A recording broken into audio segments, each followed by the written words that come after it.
আগে দেখলাম কি বলে বুঝতে করেছি আমি ভুলে গেলাম গো, জল ঢোড়াও না বালি পোড়াও না জাত গোখরো এক ছবলে ছবি, হ্যাঁ কি নাম কি মিঠুন, এতটা সিনেমা দেখেছে আমার মুসলমান ভাইরা, তাকে মেগাস্টার বানিয়ে দিয়েছে। প্রত্যেক ঘরে ঘরে ছেলেদের style, I M A disco dancer, क्या बात, কথা বুঝতে পারছেন क्या बात, সব বনাশ করে দিয়েছে। বলছে মাটি খুঁড়ে পুঁতে দেবে মুসলমানদেরকে, বলছে ওই তিস্তার জলে ভাসিয়ে দেবে, আরো কত কি বলেছে, যেগুলো সব করব, যেটা এর মধ্যে পড়ে বুঝে নাও সব করব, করতে তোমায় হবে না। ইতিহাস বলছে, বাংলার ইতিহাস নয় ভারতের ইতিহাস বলছে, তোমাদের মতো মানুষদের স্থান হচ্ছে আস্থা করে সীমাবদ্ধ। যতই কিয়াবাত বলো আর যতই ডিসকো ড্যান্সার হও, তোমরা হচ্ছে জাতির একটা ক্যান্সার, তোমাদের ছুঁড়ে ফেলে দিতে জাতির কোনো সময় লাগে না। এই ভারতবর্ষ, গান্ধীজির ভারতবর্ষ, ইয়াং ইন্ডিয়া খুলে দেখুন, এ ভারতবর্ষের বুকে যে বাংলা এসে বলছে আমার আফসোস হচ্ছে, ওই বাংলা হচ্ছে বিবেকানন্দর বাংলা, যে বাংলায় বলছে ওই বাংলায় বাংলা হচ্ছে সারদা মায়ের আতুর ঘর, যে বাংলায় এসে বলছে ওই বাংলায় আছে ঠাকুর রামকৃষ্ণ পরমহংসদেবের বেলুর মঠ, যে বাংলায় এসে বলছে সেই বাংলায় আছে বাবা তারকনাথের মন্দির, যে বাংলায় এসে বলছে সেই বাংলায় আছে মা রাজবল্লভীর মন্দির, যে বাংলায় এসে বলছে সেই বাংলাতেই আছে ইসকন, যে বাংলায় এসে বলছে সেই বাংলাতেই আছে বেড়াচাপা লোকনাথ মন্দির, ওই যে ভিতরে কলসুর বাগজলার ওখানে চাকলা, হিন্দু মুসলিমের সম্প্রীতির। আর এই জেলাতেই শুয়ে আছে বজলুর রহমান দরগাপুরি, এই জেলাতেই শুয়ে আছে আপনার হযরতে রুহুল আমিন রহমাতুল্লাহ, এই জেলাতেই শুয়ে আছে চাঁদপুরি হুজুর, এই জেলাতে এই বাংলায় শুয়ে আছে আমার পাঁচ হুজুর, এই বাংলায় শুয়ে আছে সুফি আব্দুল মোমেন, এই বাংলায় শুয়ে আছে যত বড় বড় হস্তি। এই বাংলার বুকে একদিকে ব্যান্ডেল চার্চ দেখতে পাবেন, এই বাংলার বুকে একদিকে জয়রামবাটি দেখতে পাবেন, আর এই বাংলার বুকে শুয়ে আছে বঙ্গপুত্র আবু বকর সিদ্দিকী, যে বাংলা হলো সম্প্রীতির বাংলা, ভালোবাসার বাংলা, ভ্রাতৃত্বের বাংলা। এ বাংলার মানুষের জন্য যোগী আদিত্যনাথের বাদরের প্রয়োজন নাই। বাংলার হিন্দু সম্প্রদায়ের মানুষেরা মর্যাদা পুরুষোত্তম শ্রীরামের হনুমানকে শ্রদ্ধা করে, যোগীর বাদরকে নয়। আর এই বাংলার মুসলমানেরা কোন জামিয়া সালাফিয়া পছন্দ করে না, বাংলার মুসলমানেরা ওলিয়া আউলিয়া গৌস কুতুব মুজাদ্দিদ জামান দাদা হুজুর আর তার পাঁচ আওলাদকে প্রাণ থেকে ভালোবেসেছে, বাসছে কিয়ামত পর্যন্ত আল্লাহর ওলিদের ভালোবেসে যাবে। কথা ঠিক না ভুল বলছি গো? যোগী আদিত্যনাথের মাদরদের এখানে কোনো ঠাঁই নেই, এখানে মর্যাদা পুরুষোত্তম শ্রীরামের হনুমানকে ভালোবাসা মানুষ আছে। এখানকার মানুষেরা বাঙালিরা ধর্ম কোন রাজনীতিবিদের কাছে শেখে না, বাংলার বাঙালিরা ধর্ম শিখেছে বেলুর মঠ থেকে। গৌরাঙ্গ মহাপ্রভুর কাছে অনেকে দীক্ষিত, তাদের রাস্তা অনুযায়ী অনেকে দীক্ষিত, অনেকে আপনার বৌদ্ধ ধর্মে দীক্ষিত, বিভিন্ন জাতির মানুষ বাস করে, সব মিলিয়ে এক সুন্দর সমাহার যার মধ্যে ভালোবাসা ছড়াছড়ি। আর সেখানে এসে ইলেকশন হবে, খালি মন্দির মসজিদ হিন্দুরা সেফ নয়, অমুক সেফ নয়, না হিন্দু ভয়তে আছে না মুসলমান ভয়তে আছে, ভয়তে আছে ওই নেতারা, কারণ যদি না মসনদে বসতে পারি খুব মার মারবে। কথা বুঝতে পারছেন? জগদ্ধাত্রী পুজোর ভাসান হচ্ছে আজকে, আজকের কথা বলছি আমি, চণ্ডীতলার ওইখানে এসে জামে পড়ে গেছি। কথা বুঝতে পারছেন? সব গাড়ি দাঁড়িয়ে আছে, জিজ্ঞাসা করুন আমার সাথে যারা আসছিল, আমার গাড়িতে ড্যাশ ক্যাম লাগানো আছে, গোপ্রো যেটাকে বলে, আপনি চেক করে করে দেখে নিন। আমার বাড়ি থেকে প্রায় 20-22 কিলোমিটার দূর ভাসান চলছে, মাথায় তিলক দিয়ে আছে। ভাইজান আপনারটা পাস করিয়ে দিই, আসুন আমাদের সাথে। না না তোরা এটা পার কর, তোরা সাবধানে কর, আমার এখন টাইম আছে হাতে। ভাইজান আপনার লেট হয়ে যাচ্ছে, আপনি তো ধর্মসভায় যাচ্ছেন, সভা করতে যাচ্ছেন। আমি না কর না, তোরা করে নে, আগে যে আবার মানে ভিড় হয়ে আছে, কোথায় কাকে ঠেকে ঠেকে যাবে, আমি সেফ জায়গা দিয়ে আস্তে আস্তে গাড়ির পিছনে পিছনে এগোচ্ছি। ঠিক আছে, মাথায় টুপি মাথায় দিয়ে বসে আছি।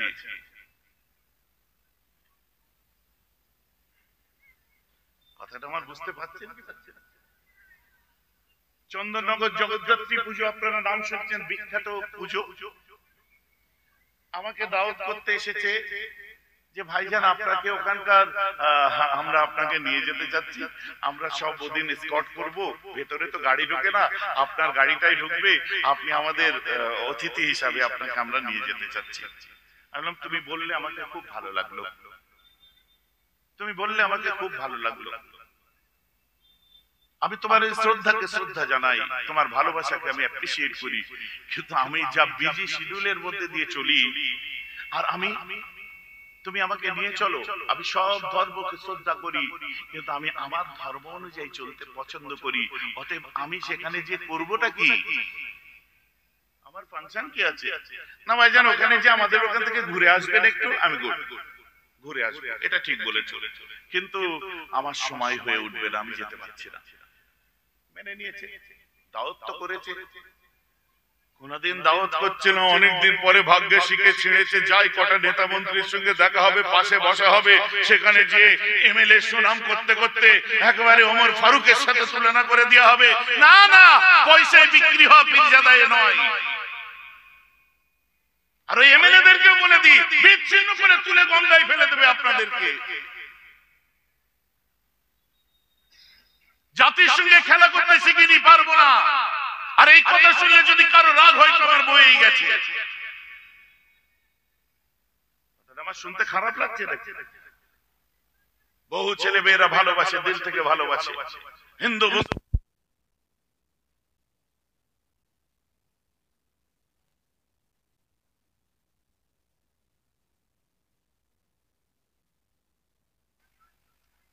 এখন কি চলছে, এখন কি চলছে? কারেন্টে দিয়েছে, এখন কারেন্টে কেন দিতে গেল?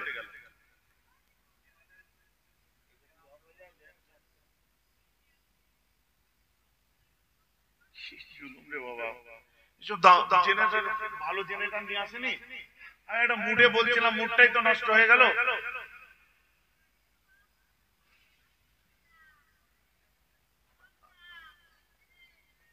বল তৈরি করে নিয়ে যখন গোলের ধারে যে গোল দেবো, সেইখানে যে বলে কারেন্ট চলে গেছে,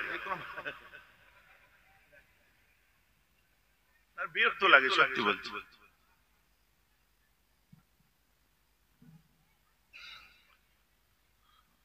যেভাবে চলছে এইভাবে চলতে দেন দয়া করে, আমি যতক্ষণ বলছি, তারপর লোডশেডিং করেন, যা করেন করেন করেন, আমার আপত্তি নাই।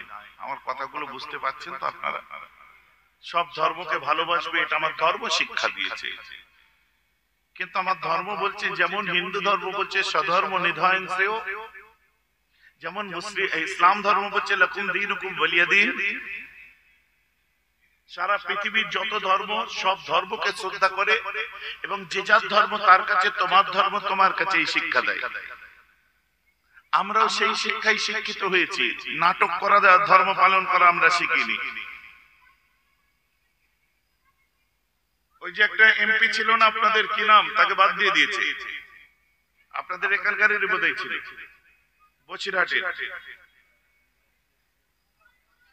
হ্যাঁ, সে দেখি আজান দিচ্ছে তখন মাথায় কাপড় দিচ্ছে, আবার দেখি কালী মাইয়ার সামনে যে নমস্কার করছে। তো কোনটা অরিজিনাল, কোনটা করছে? যদি এটা অরিজিনাল হয় ওটা ফেক, আর ওটা অরিজিনাল হলে এটা ফেক।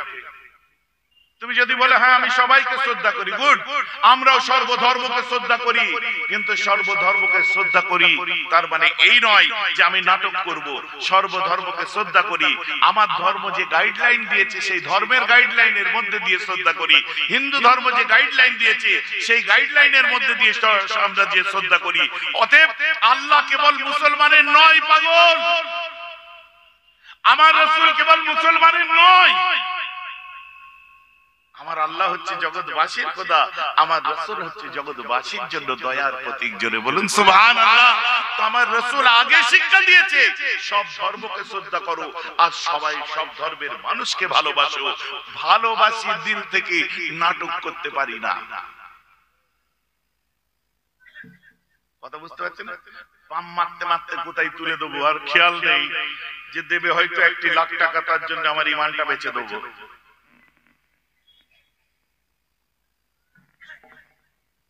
আমার মুসলমান বলা মুখ বললে গন্ডগোল হয়ে যায়। এই যে মহাযন্ত্ররা সব বসে আছে, এই কোথা থেকে কোথায় লাগাবে আল্লাহর কিরা আমি নিজেও জানি না। সালাদের যে চা খায় তাও ঠিক হয় না, জলসায় যে চা খায় চা খা সে তাও এদিকের মাল ওদিকে লাগায়, ওদিকের মাল। কথা আমার বুঝতে পারছেন তো? নাকি মিডিয়ার ফ্রিডম দিতে হবে, ইউটিউবারদের ফ্রিডম দিতে হবে। আপনি এটা ভাবছেন কেন যে সবটা আপনার পক্ষে হবে? আপনার কাজ আপনি করছেন, তাদের কাজ তারা করছে। ওই মিডিয়া আমার পক্ষে বললো না, ও ছেলেটা গন্ডগোলি আছে, এবার দরবারে এসে কত বলতো না না না না, এ তার কাজ সে করেছে, তার এথিক্স আছে, তার নিয়ম অনুযায়ী সে কাজ করেছে। আমার পক্ষে হতে পারে, বিরুদ্ধে হতে পারে, সবটাই তো মেনে নেওয়া তোমার কাজ, যেহেতু তুমি পাবলিক ফিগারে কাজ করছো। কথা বুঝতে পারছি না? এ তো নেতারা করবে। ও আমাদের বিরুদ্ধে বলেছে, ওই চ্যানেলটা দেখলে বেঁধে ফেলবে। না না, এটা ভারতবর্ষ বলে তুমি ভার পেয়ে যাচ্ছ। আমেরিকায় যদি হতো তোমার জনসমক্ষে গুলি করে দিত, কারণ তুমি বাকরুদ্ধ করতে চাচ্ছ। দাদাদের দাদাগিরি, নেতাদের নেতাগিরি, ওইসব ব্যাপার না। আল্লাহ রাসূল দেন দুনিয়ার বাদশা কায়নাতদারের ইজ্জতকে বুলন্দ করুন, আল্লাহ আপনার ইজ্জত বুলন্দ করে দেবে। আল্লাহ রাসূল এক সময় মক্কার দুর্গমগিরি দুর্গম পথ দিয়ে হেঁটে যাচ্ছেন। দুনিয়ার বাদশা চলেছেন, হেঁটে যাচ্ছে হেঁটে যাচ্ছে, পেছনে হযরত উসমান গনি আল্লাহ রাসূলের সঙ্গে হাঁটছে। উসমান গনি যখন আল্লাহ রাসূলের সঙ্গে যাচ্ছে, কিছু দূর যাওয়ার পরে আল্লাহ রাসূল দেখলেন পথের মধ্যে একটি মেয়ে রাস্তার ধারে বেহুশ হয়ে পড়ে আছে। আমার রাসূল বলে, যাও উসমান, এই মেয়েটির কি হয়েছে, একবার খবরটা নিয়ে আয়। উসমান গনি এগিয়ে গেছে, তার বুকেতে দেখছে মানাতের মূর্তি, বুকে মানাতের মূর্তি।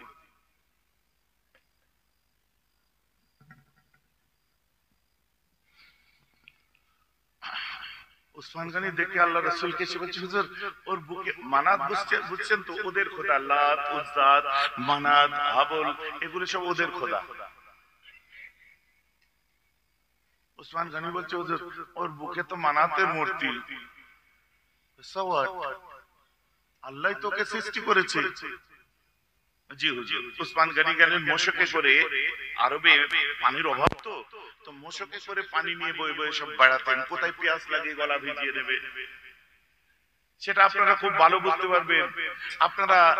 আপনার ইয়েতে গারে হেরা গুহায় উঠেছিলেন তো, যারা মক্কায় গেছেন, উঠতে যে সাথে একটা একটুখানি পানির বোতল রাখতে হয়, গলা শুকালেই দিতে হয়। আমি আবার আপনাদের দোয়ায় হাইকিং করে গারে হেরা নয়, মক্কার সবথেকে উঁচু পাহাড় 5940 ফুট উঁচু, মানে গারে সওর, আমি আবার সেখানে উঠেছিলাম, বুঝলেন তো? এতটুকু পানির মর্ম কি বোঝা যায়?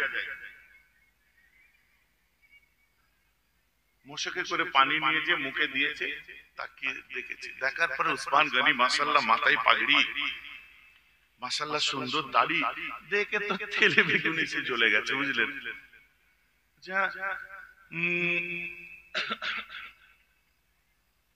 কে তুমি? মুহাম্মাদের গোলাম, কেউ বলছে মুহাম্মাদের কুকুর।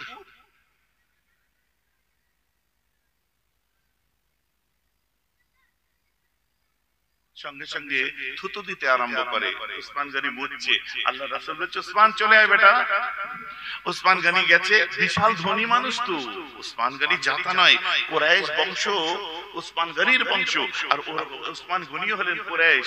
উসমান গনির আব্বার নাম হচ্ছে আফফান, আফফানের নাম হচ্ছে আবুল আস, আবুল আসের নাম হচ্ছে আব্বার নাম উমাইয়া, উমাইয়ার আব্বার নাম হচ্ছে আব্দ শামস।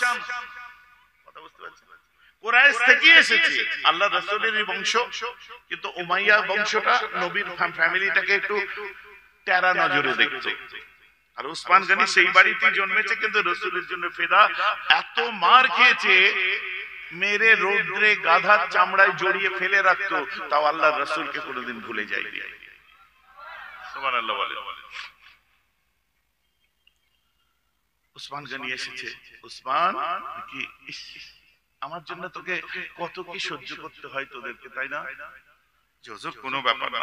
না না না, মেয়েটি ঠিক করেনি। বলছে, হুজুর ও একটা কথা বলেছে, আমি আপনার গোলাম, আল্লাহ যেন কিয়ামতের দিনে উসমান না বলে মুহাম্মাদের গোলাম বলে ডাকে। জোরে বলুন না সুবহানাল্লাহ। হুজুর দোয়াটা আমার বড় ভালো লেগেছে। হুজুর আমার রাসূল হিকমত লাগালেন কি এমন একজনকে আনতে হবে যাকে দেখলে মনে হবে না যে ও আপনার কি বলে যার দাড়ি নেই অত বড়, বা যার মাথায় ও সুন্দর পাগড়ি নেই, এটা দেখলে কালো গরিব গোরাবা মানুষ মনে হবে। কথাটা আমি ঘুরিয়ে বললাম কি বললাম না? কথাটা ঘুরিয়ে বললাম কি বললাম না? কেন আমি ডাইরেক্ট বলতে পারতাম হযরতে বেলালের কথা বলতে চলেছি, যাকে দেখলেও বুঝতে পারবে না যে এই মুসলমান। বলতে পারতাম কি পারতাম না? কথাটা ঘুরিয়ে বললাম কিনা? কারণ ওই কথাটা আমি ওখানে বলা মানে বিয়াদবি, ডাইরেক্ট বলা যাবে না, তাই ঘুরিয়ে বললাম। রাসূল হিকমত লাগালেন এমন একজনকে পাঠাও যাকে দেখেও বিরক্ত হবে না, কথাটাই চাপা দিয়ে দিলাম। সুবহানাল্লাহ। আমার বক্তব্য এটা সাহাবাদের ইজ্জতের জন্য যদি আমরা এই কথা বলি, তো রাসূলের ইজ্জতের জন্য আনপড়, অক্ষর জ্ঞান ছিল না, এই যে হ্যাঁ একটা সময় পর্যন্ত আল্লাহ রেখেছিলেন, কিন্তু আমার রাসূলের কাছে নবুয়ত আসার পরে পৃথিবীর বুকে নবীর থেকে বড় আলিম আর কেউ ছিল না। জোরে বলুন সুবহানাল্লাহ। আমার রাসূল ডিকশনারিতে যেটা লিখছে, কাকে বলে যে হিসাব জানে না, যে হিসাব জানে না কিন্তু তারপরেও তাকে আল আমিন বলা হয়েছে, মানে বিশ্বের শ্রেষ্ঠ আমানতদার, হিসাব রক্ষক। জোরে বলেন না সুবহানাল্লাহ। কোনটা মানবো? এর ওয়ার্ড মিনিং করতে যে আমার রাসূল হিসাব জানে না এটা মানবো, না আমার রাসূল আল আমিন ছিলেন, যে যা মাল রাখতেন হিসাব করে ঠিক একদম হুবহু ফিরিয়ে দিতেন, ওটা মানবো? ওয়াজটা আমার বুঝতে পাচ্ছেন তো নাকি? দুঃখ করবেন না আমার কথায়। আমার মুসলমান শুনে রেখে দিন, আমার রাসূল বলছেন আমার বেলালকে ডাক। হযরতে বেলাল হাবশিকে ডেকেছে, বেলাল, বেলাল, এ বেলাল, ওই টিলার পেছনে ওয়াদির ভিতরে আল্লাহর রাসূল আছে, রাসূলকে ডাকো। আল্লাহর রাসূল তোমাকে ডাকছে, তুমি শিগগিরই। বেলাল, বেলাল ওই দূরে চলে গেছে হযরতে বেলাল। আরে বেলাল, বুঝে নিয়েছি আপনি বলার আগে আমি চলে যাচ্ছি, আপনি কথা শেষ করতে করতে রাসূলুল্লাহর দরবারে পৌঁছে যাব। জোরে বলেন না সুবহানাল্লাহ। পেয়ে গেছি আমি কথা। হযরতে বেলাল জি হাজির হয়ে যায় রাসূলুল্লাহর দরবারে। রাসূলুল্লাহর কাছে যে হযরতে বেলাল হাজির হয়ে যায়, বেলাল বলছে যাও ওই মেয়েটিকে যে তোলো, ওই মেয়েটিকে নিয়ে এসো। হযরতে বেলাল যখন গেলেন, হযরত বেলাল ওর কাছে মানাতের মূর্তি দেখে আল্লাহর রাসূলকে বলছে হুজুর ওর বুকে তো মানাতের মূর্তি। আমার রাসূল বলছে ও কাকে মানে, কোন খোদা মানে এটা দেখো না, তবে একটা জিনিস মাথায় রাখবে, তোমার খোদাই ওকে সৃষ্টি করেছে, তোমার খোদাই ওকে সৃষ্টি করেছে, এটা মাথায় রাখবে। চলো আমার বাড়িতে নিয়ে চলো। বুকে মানাতের মূর্তি আল্লাহ রাসূল তুলে বাড়িতে নিয়ে আসছে, আল্লাহ রাসূল তুলে বাড়িতে নিয়ে আসছে। বাড়িতে আসার পরে দিন দুনিয়ার বাদশা আম্মা খাদিজাকে বলছে, খাদিজা আল্লাহর জান্নাত বিক্রি হচ্ছে, চলো। বলে কি, একটা মেয়ে এনেছি, ও সেবা করবে, আল্লাহর জান্নাত পেয়ে যাবে। আচ্ছা হ্যাঁ। আম্মা খাদিজা যে দেখে মূর্তি, তাড়াতাড়ি বলি হ্যাঁ ওই হুজুর ওর বুকে কোন জাতির ওটা দেখো না, ওর খেদমত করো, আল্লাহ জান্নাত দেবে। বলেন সুবহানাল্লাহ। কোন ধর্মের দেখো না। একদিন দুদিন 10 দিন 20 দিন পার হয়ে গেল, 1 মাস 2 মাস পার হয়ে গেছে, মুসলমান দিন পার হতেই থাকে। এমন একটা দিন এসে যায়, মেয়েটি সুস্থ সবল হয়ে গেছে। একদিন আম্মা ফাতেমা কে ছিলেন সালতানাত ইসলামের মুকদ্দাস শাহজাদি, আলেমে তাতহীরের মালিকা, আম্মা ফাতেমা হেঁটে যাচ্ছেন পানির পাত্র নিয়ে। কাকে? ওই মানুষটাকে পানি পান করাবে, তাই বুঝতে পারছেন তো নাকি? কাকে? ওই মেয়েটিকে পানি পান করাবে, হাতে পানির পাত্র নিয়ে যাচ্ছে, মেয়ে নিয়ে যাচ্ছে। আর প্রত্যেক বাপের তো মেয়ে বড় প্রিয় হয়, তাই না? হয় কি হয় না? মেয়ে বড় প্রিয় হয়, আদরের হয় মেয়ে।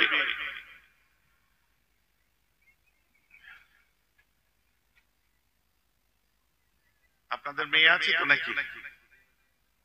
আমি কথাটা ওয়াজে আর বলতে পারছি না, বুঝলেন তো? কারণ আপনারা সাকালাইন বাবুকে চেনেন তো নাকি? বাবার মাঝ টুক করে জিজ্ঞাসা করবে এসে, কি আপার জন্য ওয়াজে বলেন আমি আপনি ভালোবাসি না, তাই না? আচ্ছা না বেটা এরকম কিছু ব্যাপার টুকটুক করে কথা বলে না, গম্ভীর থাকে, বেশি ফালতু কথাবার্তায় থাকে না। মাশাআল্লাহ ফাজিল পাস করে গেছে, এখনো ময়দানে আসে না। তোর কথা হচ্ছে আমি আরো তৈরি হয়ে যেটা প্রয়োজন সেটাকে নিয়ে ময়দানে আসবো। সকলে বলুন আলহামদুলিল্লাহ। যাক ভালো থাকো। তো আমি সাকলাইনের কথা বললাম বলে আপনারা যেন ভাববেন না ছেলের অ্যাডভার্টাইজ করছে। তো আমার মনে হয় সারা পশ্চিমবঙ্গে কোন ছেলের নাম মানুষ জানুক আর না জানুক, আমার ছেলের নাম বোধহয় বহু মানুষ জানে। ঠিক না? কেন সেই ছোটবেলায় আমি একবার বলে ফেলেছিলাম, ওর যখন 2 বছর বয়স ছিল, সেই থেকে মানুষের মনে রয়ে গেছে। তো যাক আমি যেটা বলছিলাম, মেয়ে বড় জান হয়। আমার রাসূল আম্মা ফাতেমাকে দেখে ফাতেমা, আমার ফাতেমা, ফাতেমা তো বিদাতান মিন্নি, ফাতেমা তো শাজরাতান মিন্নি, ফাতেমা তো মুদগাতান মিন্নি, ফাতেমা আমার জান এবং আমার দিল। বলুন না সুবহানাল্লাহ। সব তাফসীর পরে করব। আম্মা ফাতেমা চমকে, আব্বু পানিটা আরেকটু হলে তো পড়েই যেত আমার সোনার আব্বা। কার পানি নিয়ে যাচ্ছ? আস্তে আস্তে পা ফেলে ফেলে যাচ্ছে, পানিটা না চলকে যায়। পানিটা দিয়ে এসে আমার রাসূলকে বলছে, আব্বু কার পানি নিয়ে গেলাম জানেন? বলছে কার? বলছে হেভি মজার কথা। বলে কি? বলছে আব্বু ওই ঘরে একটা মেয়ের আমি আর আম্মা সেবা করছি। মজা কি জানেন? বলে কি? ওই মেয়েটা আপনাকেও রাসূল বলে মানে না আর আল্লাহকেও আল্লাহ বলে মানে না। বলছে তাই তুমি ওকে পানি পান করাচ্ছ কেন? না না এটা আলাদা ব্যাপার। ও আপনার রাসূল বলে না মানলেও আপনি ওর জন্য রাহমাতুল লিল আলামিন। আর ও যদি আল্লাহকে না মানে, আল্লাহ ওকেই তো সৃষ্টি আল্লাহই করেছে, সে হচ্ছে সবার জন্য দয়ালু। অতএব আব্বু আম্মা বলেছে আমার আল্লাহকে সৃষ্টি করেছে, ওকে পানি পান করালে আমার আল্লাহ আমাকে জান্নাত দিয়ে দেবে। বলুন না সুবহানাল্লাহ। মারবো এখানে লাশ পড়বে শ্মশানে, আর কি হচ্ছে? ফাটাকেষ্টদের আক্কেল নেই। সারা নামও ফাটাকেষ্ট। ঠিকই বলেছে, লাস্টেই ফাটাকেষ্টই হবে। বাস্তবে না এমএলএ হতে পারছে, না মিনিস্টার হতে পারছে। চলচ্চিত্রের জগতেই হয়ে গেছে এমএলএও ফাটাকেষ্ট, মিনিস্টারও ফাটাকেষ্ট। এক ফাটাকেষ্ট নিয়ে পড়েছি, বলে তিস্তার জল ফেলে দেবো, পুঁতে দেবো, এই দেবো, সেই দেবো। আরে পাগল পুঁতবে পরে, আগে যে ইন্ডিয়া গেটের নিচে যে দাঁড়াও, ভারতের স্বাধীনতা সংগ্রামে যারা প্রাণ দিয়েছে তাদের নামগুলো খোদাই করে লেখা আছে। যেখানে তোমার বাবা যে আপনার প্রতি বছরে প্রদীপ জ্বালিয়ে আসে, ওটা ইন্ডিয়া গেটের নিচে তুমিও যে একদিন দাঁড়াও, মাথাটা তুলে দেখতে পাবে যেখানে খোদাই করে ৯৭,০০০ মানুষের নাম লেখা আছে যারা ভারতের জন্য, দেশের জন্য, হিন্দুস্তানের জন্য প্রাণ দিয়েছে। এই ৯৭,০০০-এর মধ্যে বৌদ্ধের নাম পাবে, ইসাইর নাম পাবে, শিখদের নাম পাবে, হিন্দুদের নাম পাবে, সর্বজাতির মানুষের রক্ত আছে, তাদের নাম লেখা আছে। তার মধ্যে ৯৭,০০০-এর মধ্যে ৬৫,০০০ মুসলমানের নাম লেখা আছে। জোরে বলুন সুবহানাল্লাহ। ফাটাকেষ্ট ৬৫,০০০ দেশের জন্য প্রাণ দিয়েছে। আজও চলে যাও মিলিটারিদের দেখো বর্ডারে, না হিন্দু, না মুসলিম, না বৌদ্ধ, না খ্রিস্টান, বন্ধুর মতো কাঁধে কাঁধ মিলিয়ে দেশের জন্য তারা প্রাণ দেওয়ার জন্য প্রস্তুত সব সময় আছে। আর তোমাদের মতো মানুষ মন্ত্রী হলে আগে মিলিটারিদের মধ্যেই তো ঝগড়া লাগিয়ে দেবে।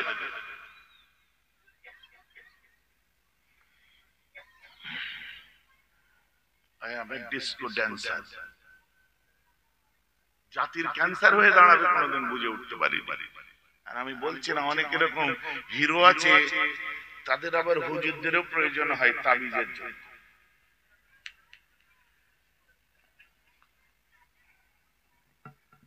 ভাই যে আমার কথা শুনতে খারাপ লাগছে নাকি? আরে যে জাতির ৫ বছরের বাচ্চাটাকে সম্প্রীতি শিক্ষা দেওয়া হয়, যে জাতির আমার রাসূল দিন দুনিয়ার বাদশা, যার তুলনা পৃথিবীর জমিনেতে নেই, perhaps the greatest leader of all times was Muhammad sallallahu alaihi wasallam, যার মেয়েকে 5 বছরের বাচ্চাটা সংস্কৃতির শিক্ষা দেয়, মানবতার শিক্ষা পায়, যে 5 বছরের বাচ্চাটা মূল্যবোধের শিক্ষা নেয়, যে 5 বছরের বাচ্চাটা মানব প্রেমের শিক্ষা পেয়েছে এবং বিশ্বকে দিয়েছে, যে ধর্মের 5 বছরের বাচ্চাটাকে অসাম্প্রদায়িক তৈরি করা হয়, সম্প্রীতির মানুষ তৈরি করা হয়, সেই ধর্মের মানুষের দিকে সাম্প্রদায়িকতার তীর ছুড়ে দিতে ফাটাকেষ্টদের কোনো কষ্ট হয় না। হবেই তো, কারণ এরা তো খুশি করতে চাইছে এদের নেতাদের, মানুষ জাগ্গে জলাঞ্জলি যাক। আমি জানি এ কথা বলার জন্য মানহানি হতে পারে, আর জেলে যাওয়ার ভয় দেখাবেন না। আমরাও বুঝি কোন কথাটা বলতে হয়, কত দূর বলতে নেই। আনাড়ি বক্তা পেয়ে যাননি আমাকে, কথাটা আমার বুঝতে পারছেন তো নাকি?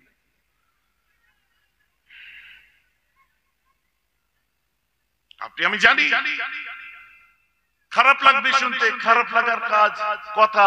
সিনিয়র সিটিজেনদের এমনিতেই রেস্ট করতে হয়, সিনিয়র সিটিজেনদের এমনিতেই রেস্ট করতে হয়, কারণ সবকিছু দুর্বল হয়ে যায়। হাত কাঁপে, নার্ভ দুর্বল, পা দুর্বল, পেট পেট খারাপ ভাববেন না, এরকম দেখাচ্ছে আমার পেট দেখাচ্ছে, দুর্বল আর কাজ করে না।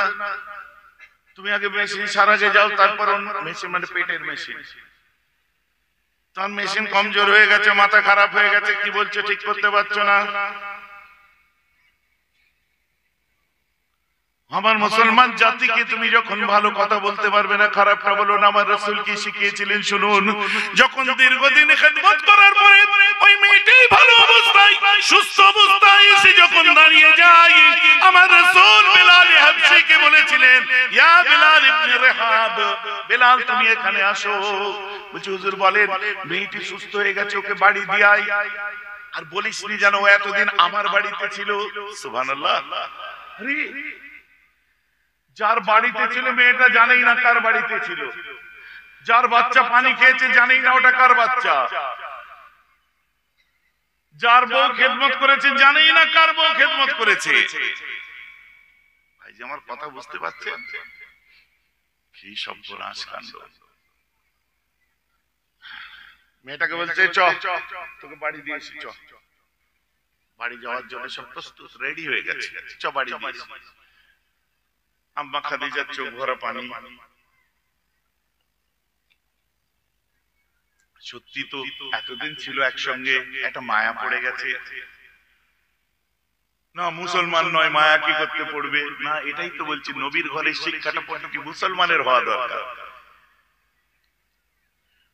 নবীর ঘরের। আর বাকি যারা বদনাম করছে আমি পাত্তা দিই না এইসব কথার। কেন বলেন তো, আমি ওয়াশিংটন আরভিং পড়া ছেলে, আমি লামার্টিন তুরস্কের ইতিহাস লামার্টিন পড়া ছেলে, আমি ডেভেনপোর্ট পড়া ছেলে, ফিলিপ হিটকে পড়েছি আমি ওয়াশিংটন, আপনি কি বলে মরিস বুখাইলি পড়েছি আমি, মাইকেল এইচার্ট পড়েছি আমি, ওলিয়ারি পড়েছি আমি, বসওয়াকার স্মিথ পড়েছি আমি, মিস্টার মাইকেল এইচার্ট পড়েছি আমি মিস্টার স্যার উইলিয়াম মোর পড়েছি আমি এগুলো পড়ে দেখেছি সারা পৃথিবী রাসূলের যেখানে গুণগান করেছে। 1 2 3 4 বিড়ি হ্যান্ডেল আর বেশরম শর্মারা কি বললো ওতে কিছু যায় আসে না, কারণ এদের লেভেলটাই এটা। কারণ ওই লেভেলে এরা যেতে পারবে না। আমি যাদের বই পড়েছি এদের জন্য আজও হার্ভার্ড আপনার সাক্ষ্য দিচ্ছে, কেমব্রিজ সাক্ষ্য দিচ্ছে, অক্সফোর্ড সাক্ষ্য দিচ্ছে। এরা সেই গ্রেডের বড় বড় মানুষ।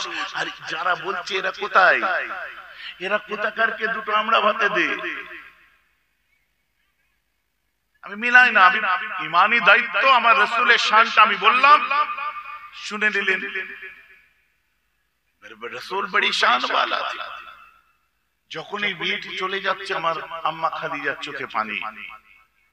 আম্মা ফাতেমা দাঁড়িয়ে আছেন, রাসূল জানালার পাশে দাঁড়িয়ে আছেন।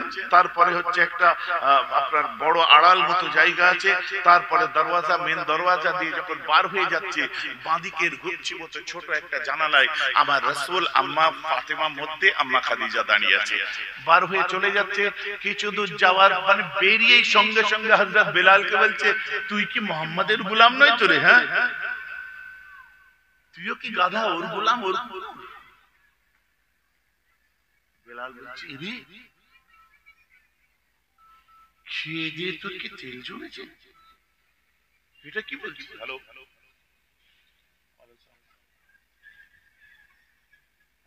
বক্তৃতা দিচ্ছি, নেমে বলছি। ওকে, হ্যাঁ আসবো।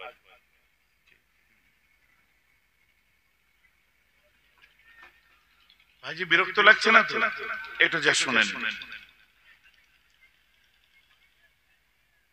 বেলাল বলছি কি পাগল মাগল, পাগল ফাগল আছিস নাকি? কাকে কি বলছিস তুই? হ্যাঁ বেলাল, মোহাম্মদ ভালো লোক নয়। নাউজুবিল্লাহ বলেছেন, ভালো ভালো লোক নয়। ও আক্স দেয়, ও ম্যানিপুলেট করে, ও মানুষের মগজ ধোলাই করে, ও জাদু করে। ও বেশি বকবিনি, জানে মেরে দেবো একদম, গলা টিপে শেষ করে দিয়ে রাসূলের দিকে দেখেছে গলা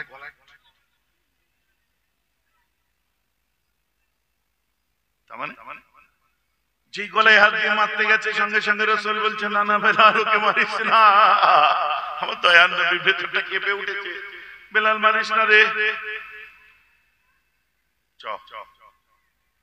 একটা কথা বলতে বকলে ঝেড়ে দেবো, একটা কথা বলতে আবার কিছু দূর আগে কি খারাপ লোক জানিস? ফের দু চার পাঁচ, ঠিকই তো বলিস, খারাপ না তো কি? চুপ করে চুপচাপ চ। কিছু দূর যাওয়ার পরে বলছে ও হচ্ছে ধোকাবাজ, ও হচ্ছে ফরেববাজ। ও আপনার কি বলে, নিজেও কিছু জানে না, মানুষকে জানতে দেয় না, আক্স দেয়। মোহাম্মদ জাদু করে দেয়, একবার যে ওর দিকে যায় সে আর কোনোদিন ফিরে আসে না। রাইট, যে রাসূলের দিকে গেছে আর কেউ কোনোদিন ফিরে বলেন না সুবহানাল্লাহ। এই কথা বলতেই বুড়ির মাথাটাকে, মেয়েটির মাথাটাকে ধরে আছাড় মারবে, পেছন দিকে তাকিয়ে দেখে রাসূল জোরে জোরে হাত নাড়ছে। না না না বেলাল, ওকে তুমি জানে মেরে দিও না, বেলাল তুমি ওকে মাফ করে দাও, বেলাল তুমি ওকে মেরে দিও না। বেলাল ছেড়ে দিয়েছে। বলছে কি হলো, মারছিস আর ছেড়ে দিচ্ছিস কেন? মারবি মার ভালো করে। ওকে ঘুরিয়ে দিয়ে বলছি দেখ কেন ছেড়ে দিচ্ছি, দেখ। বলছি ওই যে দাঁড়িয়ে আছে, কে বলতো? যাহারে ওই মেয়েটি খুব ভালো, আমার খুব খেদমত করেছে, ওর জন্য আমার জান বড় কাঁদছে রে, ওকে ছেড়ে যেতে ইচ্ছা করছে না। বলছে দেখ সোনার চাঁদ কে দাঁড়িয়ে আছে, দেখ। বলছি ওই বাচ্চাটা আমার কত আমার সাথে ফুটফুট করে কথা বলতো, 5-6 বছর বয়স। ওই বাচ্চাটা ফুটফুট করে কথা বলতো, কত সুন্দর করে কথা বলতো। আর শোনো, ওই বাচ্চা আমায় পানি খাওয়াতো। পাশে মানুষটা কে রে, কত সুন্দর বড় বড় চুল, নাক দিয়ে নাক নকশা, অত সুন্দর চেহারা দিয়ে, কত জ্যোতি, ওটা কে রে? পাগল কোথা করে, এখনো চিনতে পারিসনি? বলে কে? বলছে যার বউ তোর খেদমত করেছে আর যার বাচ্চা তোকে পানি পান করিয়েছে, ওটা আর অন্য কেউ নাই, ওটা আমার দিন দুনিয়ার বাদশা। ওই দাঁড়িয়ে আছে দেখ, ওটা হলো আমার নবীর বিবি, আমাদের মা। ওটা হচ্ছে আমার নবীর মেয়ে, আমাদের মা। আর যে স্বয়ং দাঁড়িয়ে আছে, ও দিন দুনিয়ার বাদশা মুহাম্মাদুর রাসূলুল্লাহ। বলেন না সুবহানাল্লাহ। এই কথাটা বলা মাত্রই মেয়েটি থমকে দাঁড়িয়ে গেছে। দাঁড়িয়ে যে মানাতের মূর্তিটা জমিনে রেখে দিয়ে হাঁটু গেড়ে জমিনে দাঁড়িয়ে আসমানের দিকে তাকিয়ে বলছে বেলাল, বলে কি আমার একটা মারাত্মক ভুল হয়ে গেছে। কি ভুল হয়েছে? ইস